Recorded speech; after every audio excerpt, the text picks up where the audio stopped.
3 reasons to stop trying to make any guy chase you. Now, the reason I'm making this video is because there's a whole host of information out there that says 3 secrets to make a guy chase you, 3 ways to make a guy miss you. In fact, I've made a video or 2 like that back in the day. And the reason I'm making this one is because I want to hit this topic from a counterintuitive angle that might unearth something that's even deeper or more important for you to begin to look at if you are a woman in a relationship or in a dating scenario where you're trying to get a guy to chase you. As you listen to this, it might be a little bit confronting. Hang with me here. It's important to look at yourself in this situation because what it will do is it will allow you to come from a place of power rather than outsourcing your energy over to somebody else and them having to do or say something in order for you to feel safe, assured, or validated, which is often the place that we're coming from when we're trying to figure out how to make someone chase us. So the first reason we want to stop trying to make anybody chase us is because the orientation is off. Meaning that my focus, rather than it being on myself, all of my focus is over there on that person, on my image or narrative of who I think that person is. And I am trying to adapt, create, show up in a certain way that I think will somehow change or get them to modify their behavior, aka chase me.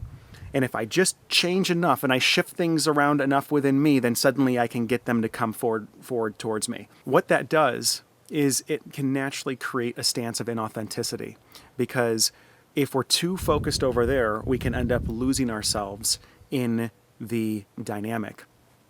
And what this also typically means is that we end up playing games. We end up playing games where we're not being ourselves, or we're doing things with some type of hidden agenda because we're trying to get a response. And so then rather than the person that we have an interest in being in relationship with us, the real us, they're in a relationship with some type of weird agenda that is hidden, and it's an insecure agenda that is hidden from us. And so there's not real connection going on and can end up being a power game. So if you want to create a long-lasting relationship with somebody, don't start it off with a power game.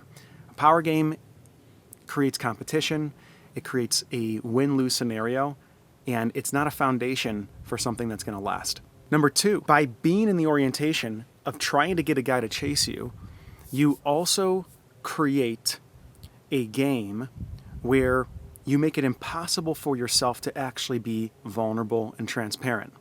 Because if you are getting results from strategies of trying to get a guy to chase you, and just if we look at the metaphor of getting a guy to chase you, it means that you're running away as he's trying to come towards you.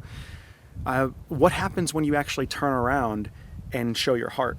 What happens when you turn around and you're finally vulnerable with him? I've seen women who have been in this orientation of trying to get a guy to chase them for so long, and maybe they've gotten some results. Here's the new complaint that they come to the table with. Clayton, I don't know what it is. I'm so good at getting guys attracted to me, but the minute I let down my guard, they don't want me anymore.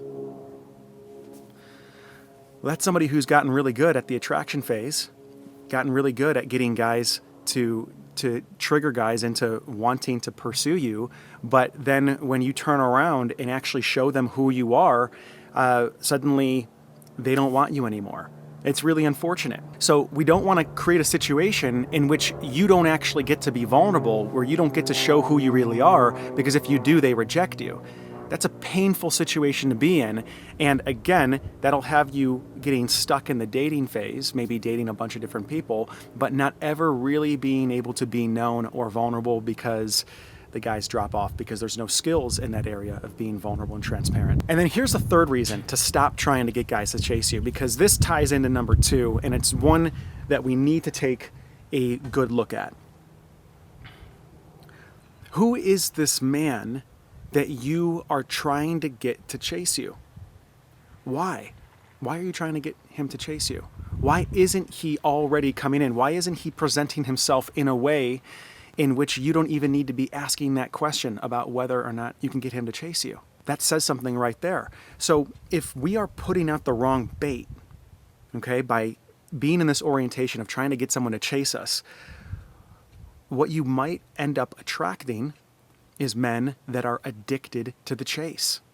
Men that have an orientation where it's like a cat, where it's like if you are dangling something in front of them and you're pulling it away, then you've got the cat's interest. But the moment it catches it, it gets bored. So realize that this orientation that you're in, where you're trying to get a guy to chase you, and you think that trying to get men to chase you and being really good at getting men to chase you is somehow the recipe for a healthy relationship, you very well might be in this self-fulfilling prophecy where you continually attract guys that are not relationship material because they have no capacity or skills in being with your vulnerable self when you turn around and face them, but rather they want to feel like they're continually trying to catch you and they can't.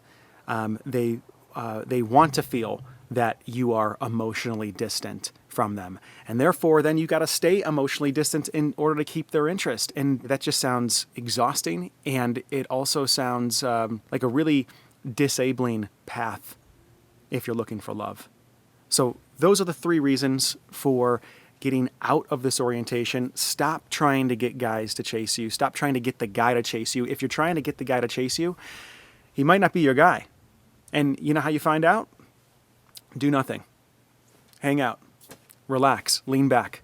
Let him come. And if he does, beautiful. And if he doesn't, then it might be time to date around and find somebody else who wants to play at the same level that you're wanting to play in the realm of relationship. My name's Clayton Olson, and if this is your first time on my channel, click the subscribe button. I release videos on a semi-regular basis around relationship insights that cut to the core philosophy of living a better life and being your best self in relationships and love. And I've also got a program called Becoming the One that I created with my teaching partner, Jack Butler, and I. Check it out. It's in the link below this description. It's about you doing all of the work on a psychological and emotional level so that you can be fully ready to be in relationship and not let your fear and insecurity and your emotions ruin things, and so that you can actually harness all of that power that you have, all that emotion, all that heart, and use it in a way that actually cracks open men to be their best self and inspires them to want to commit. The right guys, specifically. So check that out. Again, it's in the link below this description, and I'll see you in the next video.